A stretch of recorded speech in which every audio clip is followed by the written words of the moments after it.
Hi there, I'm Clifford Bates, and welcome once again to reading Machiavelli's Discourses. Today we are looking at chapter 34 of the first book. We're still in the first book, so we're looking at chapter 34, which is continuing the question of dictatorship that he kind of raised in the last question as the theme of the dictator and the need of the dictator as a mechanism, as an institutional mechanism that allowed to address crisis, okay, or extraordinary problems in the Roman Republic. This is why this is like this. So let's go look at the 34th title. The dictator authority did good and not harm to the Roman Republic, and that the authorities, citizens, take it for themselves, not those given them by free votes, are pernicious to civil life. In other words, that the authorities, citizens, take for themselves, not those given them by free votes, are pernicious to civil life. In other words, private action. In other words, things that the authorities, the powers or things, citizens take for themselves, these are the things pernicious. In other words, if private actors act privately, if the forces of powerful people act privately to right wrongs, or to do things that the Republic can't. In other words, private action. Now, this is the problem where we get into a lot of confusion, because this is the problem of the idea of a civil society.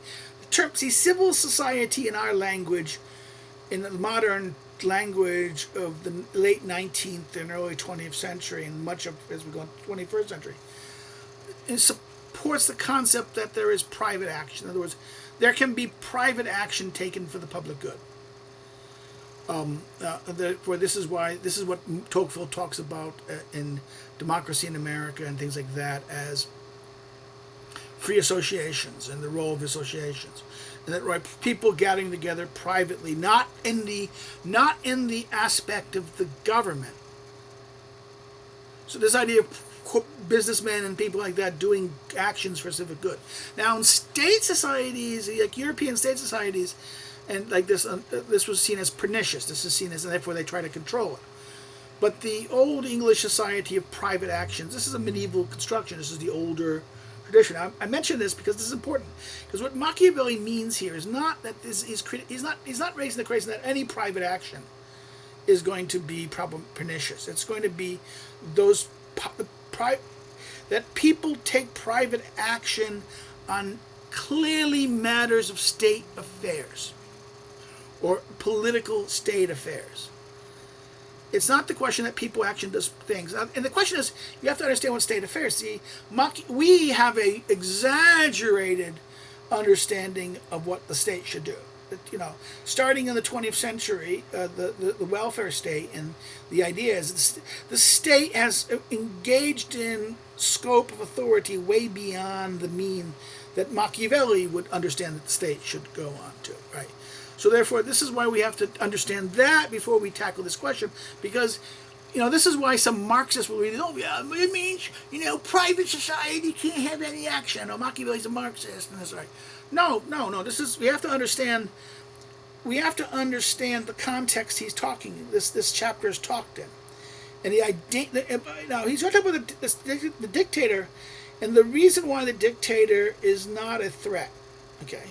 Because a dictator is not a threat because he's authorized, publicly authorized. Now the danger is when a private person acts as dictator with the full authority of the things, or acts in a way to force things doing. Now I can see people say, this is Elon Musk. Well, no, Elon Musk is not acting on private authority. He is not even acting on his own authority. He's acting on the authority of the president, who has, by free votes, given the authority to do this. So we have to understand what he means here in this sense. So let's go read the text. One, the Romans who invented invented in that city the mode of creating a dictator. Again, this is Discourses 1, right, chapter 24.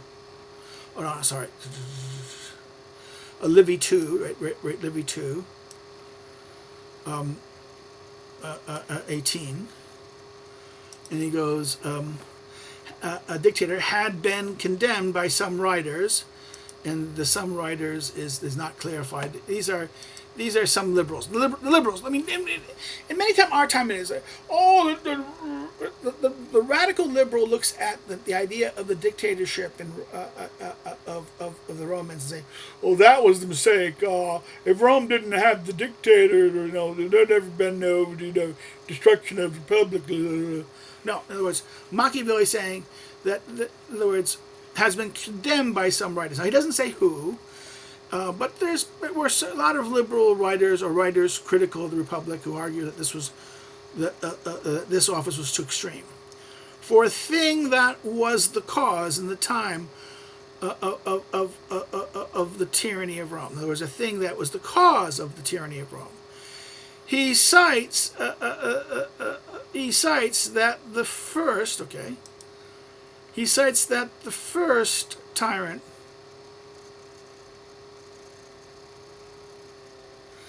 in that city commanded it under the dictatorial title. In other words, Sulla, right? Sulla.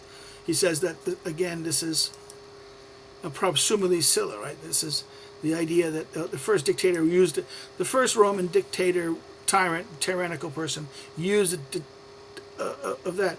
He was commanded under the dictatorial title. He says that if it had not been for this, Caesar would not have been able to put an honest face to his tyranny under any public title. In other words, this is the argument. In other words, if Sulla didn't do this, Sulla, if they didn't have the dictator, there was never a possibility that Caesar's tyranny could put a public face on. In other words, put an honest face on this. In other words, the idea here is that there is the connection between the dictator and the abuse of the dictator, and then therefore this was the justification that Caesar could make could put an honest face on his tyranny under a public title. This thing was not well examined by the one who holds the opinion, and it was believed against all reason. In other words, Machiavelli says anyone who argues that it's the dictatorship and the fact that there was a dictatorship that was the reason that allowed Caesar to come to power, because the abuse by Sulla made possible that Caesar's abuse could be maintained, an honest face. This is, first of all, this is this is not well reasoned, and two, that it was believed against all reason. For it was neither the name nor the rank of the dictator that made Rome servile, but it was the authority taken by citizens because of the length of command. In other words, that the servile, in other words, he took it too long, and the Romans became servile. In other words, that it was that Sulla held the dictator so long that the Romans became servile in that sense, and that became the problem. It wasn't dictatorship in that sense. In other words, if the dictatorial name had been lacking in Rome, they would have taken another. In other words, Sulla would have taken. For if the forces that easily acquire names, not names forces. No, for it is forces that easily acquires name, not names forces. So in other words, it's not that the fact that dictatorship led to the crisis. It was the fact that the people, that the Sulla's reign was so long, and the people got used to acting servile, right? That made Rome servile. So it's not that the name of the dictator that was the cause, because forces, not names. Forces can get new names. Names doesn't get forces. That's the nice pun that he plays, right? One sees that while the dictator was appointed according to public orders, and not by his own authority. He always did good to the city. So in other words, the problem here is that the dictator who was elected by the people, that it was or by the proper public authority. Usually, it was not the people who elected the dictator; it was the Senate. The Senate would call the dictator to deal with the problem. So, in other words, while this was done, while the dictator was appointed according to public orders, and not by his own authority, he always did good to the city. For magistrates that are made and authorities that are given through extraordinary ways, not those that come through ordinary ways, hurt republics. So that's the thing. Now, this may be the best insight about why January 6th was not a good move. In other words,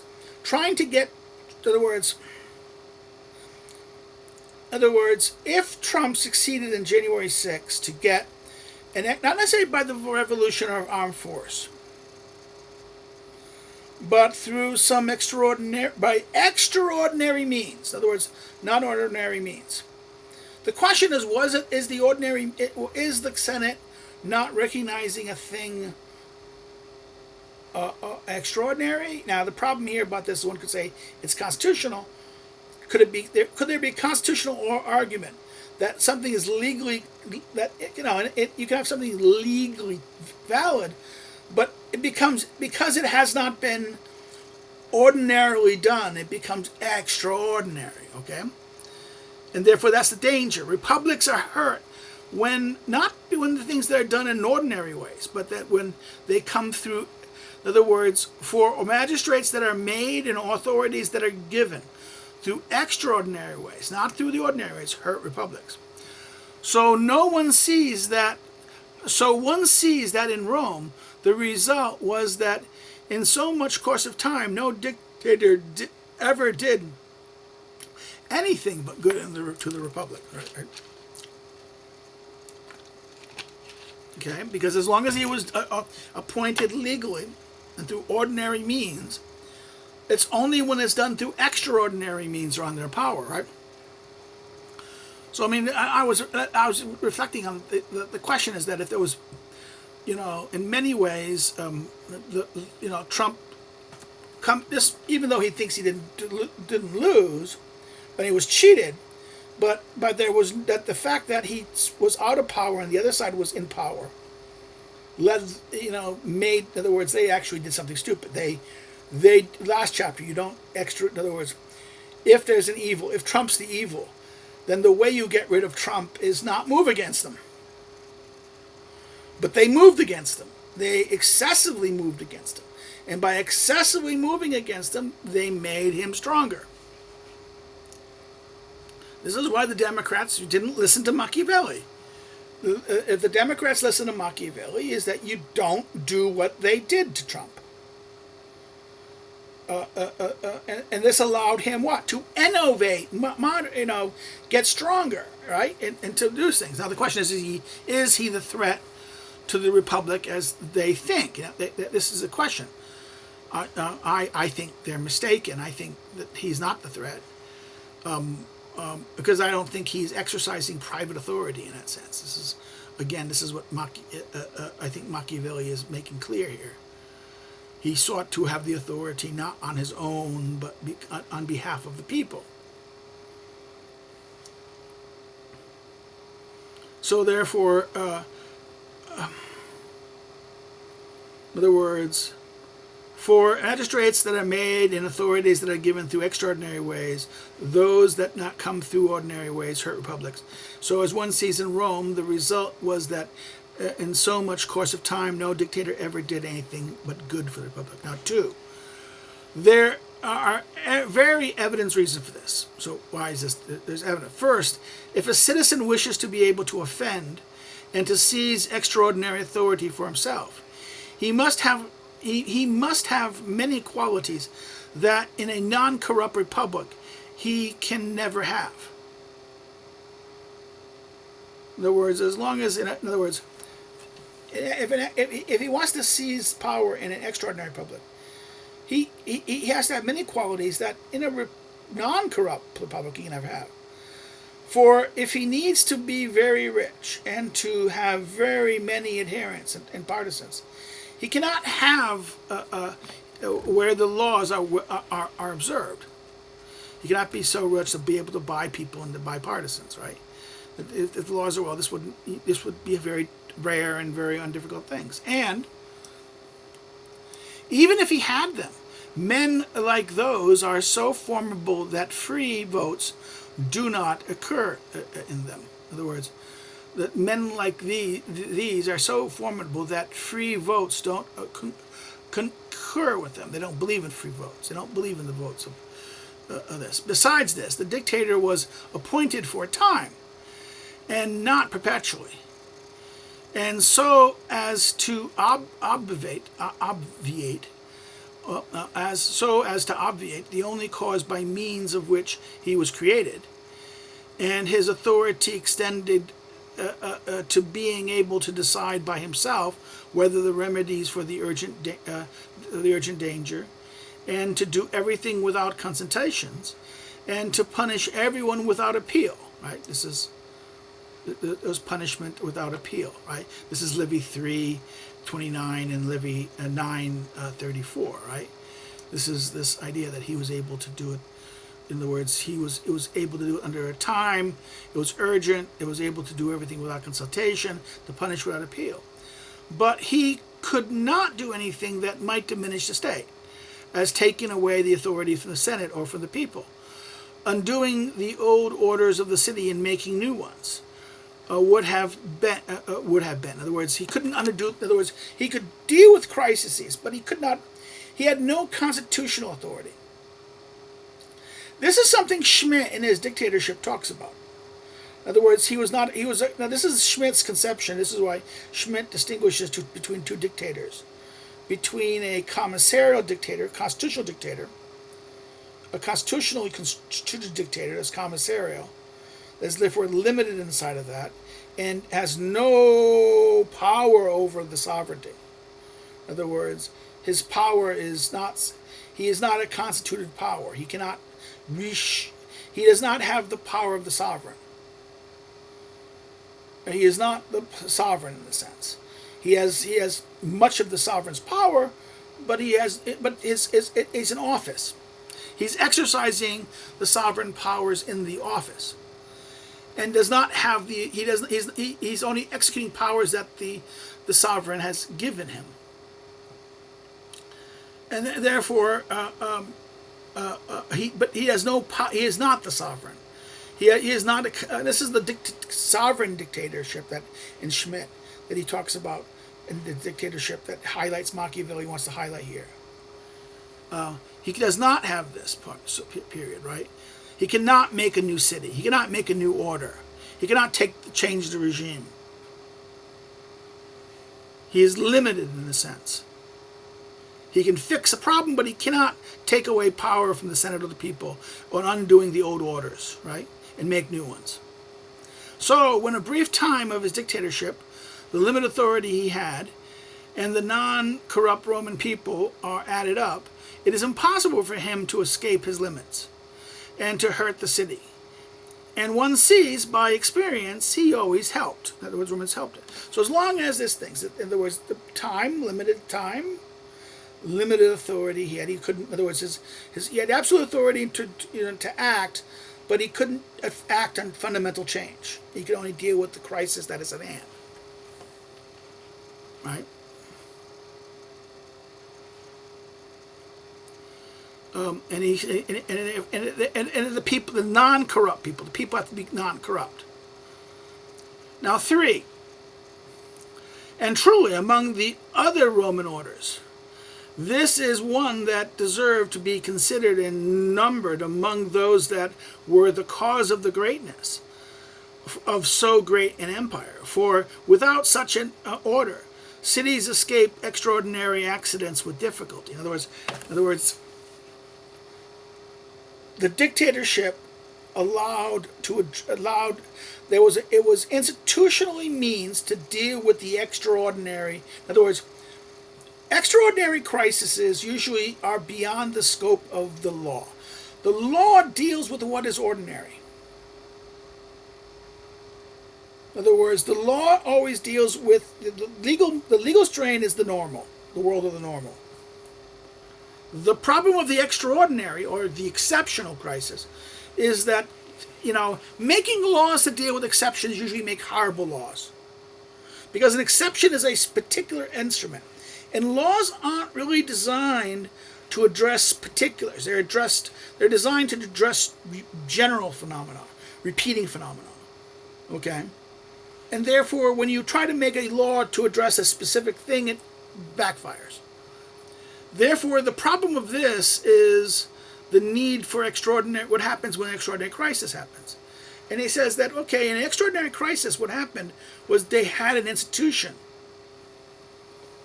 that allowed them to resolve it or to address it. Without that institution, the cities escape extraordinary with great difficulty.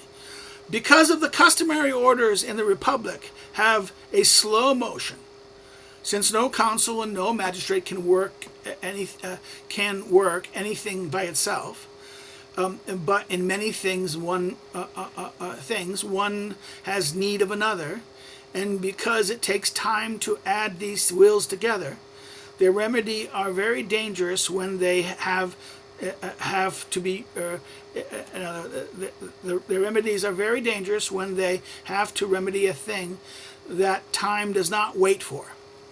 In other words, the normal institutions, all the in other words, the various parts of the Republic will have a problem. They have the problem of coordinating, cooperating, responding, working together. And this takes time, right? And the ordinary process of operations, institutional operations within a republic, just cannot respond quick enough in times of crisis. Things that, in other words, these remedies are very dangerous when they have to remedy a thing that does not wait for it. So republics should have a like mode among their orders, an extraordinary order. The Venetian and the Venetian Republic, which is the most excellent among modern republics, has reserved authorities for a few citizens who in each urgent need can decide in all accord without further consideration. Now, this is 5,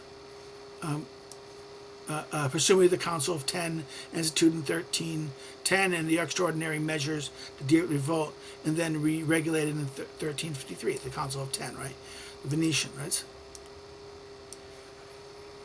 For when a like mode is lacking in a republic, it is necessary either that it be ruined by observing the orders, or that it breaks them and so not to be ruined.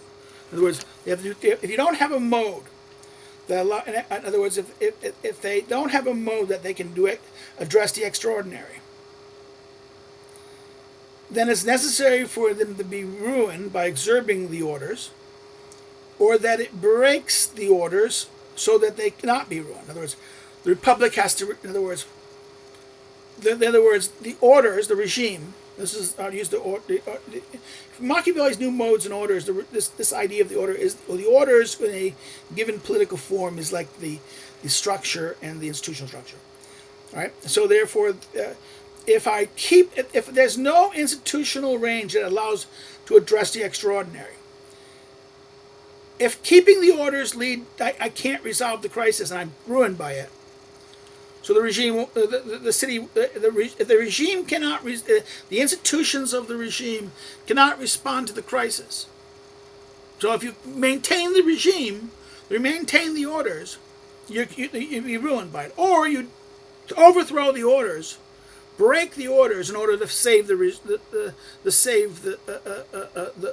city, to save the state, to save the people. Okay, you either break with it or do with it, right? So it is either that it is ruined by observing the orders, or break it, the orders, or it breaks them, the orders, so as not to be ruined. In a republic, one would not wish anything ever to happen that has to be governed with extraordinary modes. You don't want, in other words, no one would wish anything to ever happen that it has to be governed with extraordinary modes. You don't want that. Although the extraordinary modes may do good, then nevertheless the example does ill. In other words, you don't want the extraordinary mode. You want everything. In other words, this is the thing. When the crisis happens or something that is going to be fundamental, you don't want to set up an extraordinary outside the mode. You want to do it within the mode. For you to go outside the mode to resolve the crisis. Well, this sets a bad example. That's why if you don't have it, you need to have it. The mode has to have an institution to deal with the extraordinary. In other words, you should not rely on the extra. In other words, as he says here, in a republic, one would not wish anything ever to happen that to be governed with extraordinary modes. In other words, you need an extraordinary mode in order to govern. In other words, it's better to have a dictator, an institutionalized dictator that can be set up to deal with the extraordinary. But this is an ordinary thing. This is something that it's in the rules and it's set forth by it, right? And although it may be, in other words, it may do good, the example does ill. For if one sets up a habit of breaking the orders for the sake of the good, then later, under that coloring, they are broken for ill. In other words, once you ignore the rules, you're arguing. In other words, you can ignore the orders. Okay, we're going to break the rules. We're breaking the rules. Are like this. The rules are stupid. We're going to just ignore the rules. We're going to do it because it produces the right thing to do. But the danger of this, you get in the habit of breaking the rules. So that when someone does it not for the good reason, but the bad reason, they can have the coloring of the good, right? In other words, under the coloring that they're doing it for the good, they're broken for ill. So a republic will never be perfect unless it has provided for everything with its laws and established a remedy for every accident and given the mode to govern it. In other words, the republic institutions of the republic needs to be such that you have to think ahead. You have to have an institution or a mode, in other words, within it that's already there that can address the crisis and don't have to create one extraordinarily. So concluding, I say that those republics that in urgent dangers do not take refuge either in the dictator or similar authorities will always come to ruin in grave accidents. In other words, if you don't have an institution where you have what? A dictator. That's someone who's institutionally... The dictator is not an extraordinary act. In other words, it's not something I create. In other words, it's not an ad hoc extraordinary. It is already... originally it was something that it was early... In the early republic, the dictatorship was designed as an emergency, right? That's how it came to be. But it was early. In other words, therefore, if you're not going to... Future people should not rely on accident. They should rely on forethought. Therefore, thinking about this, when people think about institutions, you're going to create a political order. You need a political order that can have to deal with the... Now, this is what Locke... This is something that Locke deals with. In fact, this is something we can argue that this is why Schmidt's Dictatorship is a very interesting book, because he deals with this question. But Schmidt doesn't really deal with the... this is why Schmidt's Dictatorship is a misleading thing, because in many ways he really just gets into the question of dictatorship, but then he transforms it into the evolution of the state. And then he deals with some problems of the emergency, how do you deal with emergency crisis, right? It is, at one level, it's, yes, the book is trying to deal with the emergency of how the emergency does. But at another level, the book really moves from the creation of the institutional dictator to the authoritarian state, in that sense. It moves from the a constitutional construction to the creation of the state, the modern state, and how the centralized state operates, and how the French Revolution starts the centralized state in a certain way, and then how the dictatorship of the council of the assembly general becomes the mechanism by which I don't want to go read my sections on Schmitt to go when I go over Schmitt in the playlist to Schmitt's dictatorship if you want to know this more detail. But I'm thinking Schmitt here because I think Schmitt misleads us to a certain way. Because what Machiavelli is trying to address here is that later thinkers does address. You can see this in Locke. Locke more than Hobbes. Hobbes addresses this very messily because his sovereign is always sovereign, and he doesn't really deal with this crisis that clearly in Leviathan in his work in that sense. He doesn't.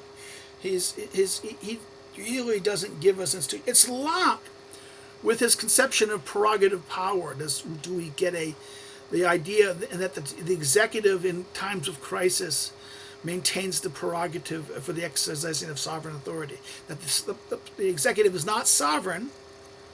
He's merely he exercises on behalf of the sovereign the power that he has to execute the laws and things.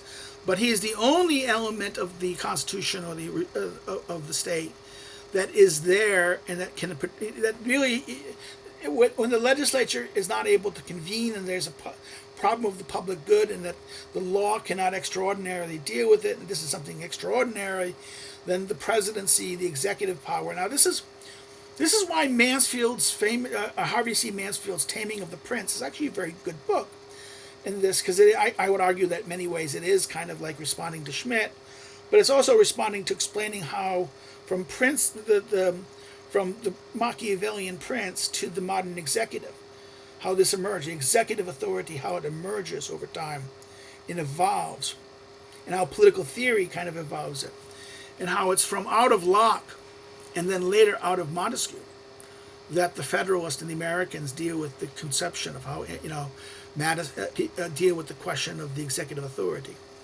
And I think this is very much rising out of the Machiavellian question that the Discourses raise here. How does a republic deal with the extraordinary?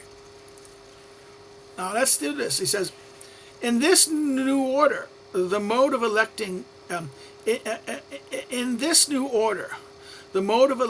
is to be noted as it was wisely provided by the Romans. In other words, it must be elected by office holders. If we're going to elect them, it has to be done by the Romans in that sense.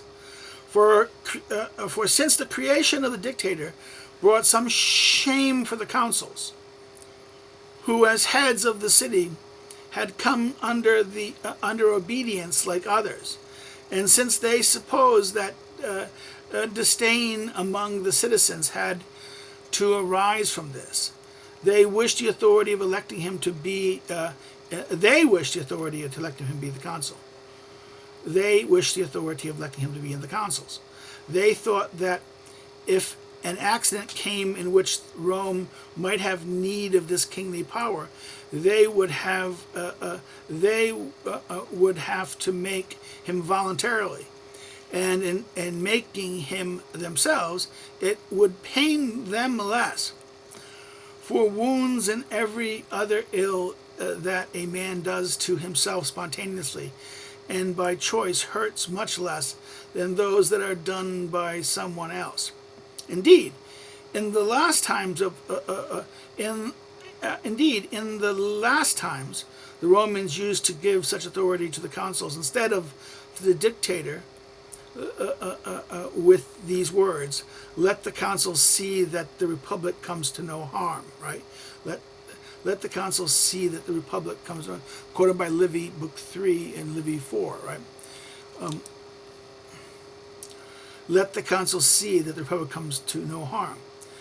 To return to our matter, I conclude that by seeking to crush them, Rome's neighbors made them order themselves not only to be able to defend themselves, but to be able to attack them with more force, more counsel, and more authority. Again, he goes back to the introduction of the previous chapter. So this line here, the last paragraph here, he doesn't really end this chapter. He ends the last chapter.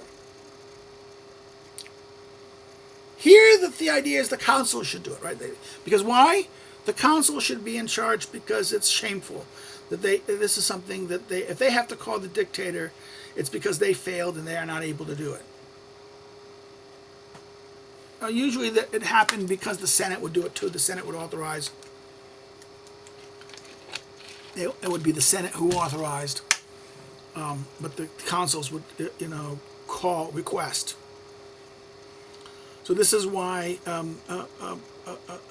it came to the kingly power to make them voluntarily, and making himself, it would pain them less, right? This is why they would want it this way, because they wanted, they wished the authority of electing him, right, to be held in the councils, because they would be disdained. They failed. I think this is a very interesting chapter in this, the dictatorship, how he ends. Machiavelli ends this chapter. It's a very compelling chapter because he says how the Rome and he attributes this to the early republic, that the forces moving against the Romans made them create institution. Now, he says in the other chapter, one should not rely on the same luck. That there was a person who's creating, when other people can't rely on the same circumstances. And that this only happened to the Romans because why? They were early in their regime and they could do it. Now, this is why the establishment of the dictator for emergency occurred against these extraordinary situations that they were confronted with. They evolved an institution. Now, future people need to look at their example and the wisdom of this example. And here he deals with, remember, clearly in this chapter, he says, listen, everyone will point to the dictator and say, see, Caesar would not have risen to power if there was no dictator. No. Caesars and his like have always risen to power because corrupt people, and some extraordinary circumstance allows them to come into power. That the dictatorship, the office of in other words, the tyranny moderated by this occurs because something happened. And again, this is the problem. Once you tolerate an evil, you break. You. In fact, it will be the acceptance of break. In other words, it will be the ordinary, the everyday, extraordinary act. In other words, instead of following the ordinary rules of things, we ignore the ordinary rules of things. We break the law. We ignore the rules. Oh, but this is for the good. This is for the good. But then we get so habituated in ignoring the law does not mean anything. So when a bad guy finally comes, someone who has evil intentions, I'm doing what everyone else did. I'm just following the same habit. This is why the problem of precedent. This is why once you engage in an activity, the establishment of an extraordinary act establishes a precedent, and that therefore this becomes, if he did it, I can do it. And this is the tick for tat strategy in game theory, right? Once they do it, I need to do it also, because if I don't do it, he'll have an advantage. Me doing it also. There's now this becomes a set norm. Okay. So let's stop here. This chapter ends on this point. If you have any comments or questions, please put it below, and I will respond to them when I see them. If you like it, hit the like button. Hit the like button, please. It helps the algorithm out there. Not only hit the like button, but if you liked it, share it far and wide. Share the video on your social media. Share it on your email to your friends. Another thing you can do is, if you've liked it, you shared it, you can subscribe. Consider subscribing if you're not already subscribed. Encourage your friends to come check out the channel. Have them go look at our other RD videos and have different playlists. Some on the prints. We've had 2 different runs of the prints and other things. Go check them out. Another thing you can do is you can another thing you do, if you had a problem with what we did, you disagree with something and you thought I was wrong or you didn't like something I did, you can always thumbs down it, but say why in the comments. This way we can benefit from it. Someone can benefit from. The watcher can say, oh yeah, I agree with you, I disagree with you, whatever. This way, it's, again, we're doing this for educational purposes, not so much for being right about something. Or taking power and, achieving the revolution, man. Viva the revolution. No, it's not about it. It's about truth. Trying to understand these things. Trying to know something about the nature of politics and the nature of things. And this is why we turn to Machiavelli. What else? If you want to know more about me on social media, you can follow the social media links. If you want to know more about me as a scholar and as a researcher, you can check out my academic social media links below those. And if you want to help me to do what I do, because this does take money, and I have to buy new things and things like this, I'm going to have to play around with the camera, soon. And it might have to do with the sound. I think you're hearing the sound, right? I think the computer is making some noise, and I'm worried that in the last video, as I checked, there's like this noise. We might have to do something with the mic, right? And I don't know how to do something with the mic. I have to go figure that out. More science. Well, that's about it in that sense. You can do so with that. You can also you can help out through subscribe to our Patreon, or you can buy one of my books through Amazon, Barnes. Okay, that's you can buy it at your local bookstore. If they may be the bookstore order for you, maybe not. Otherwise, you can do it through an online distributor like on Barnes & Noble, Amazon, Libris, or whatever. Or you can just simply buy it through the publisher. Well, that's it. We will turn to the next chapter next time. Take care and have a great day. Bye-bye.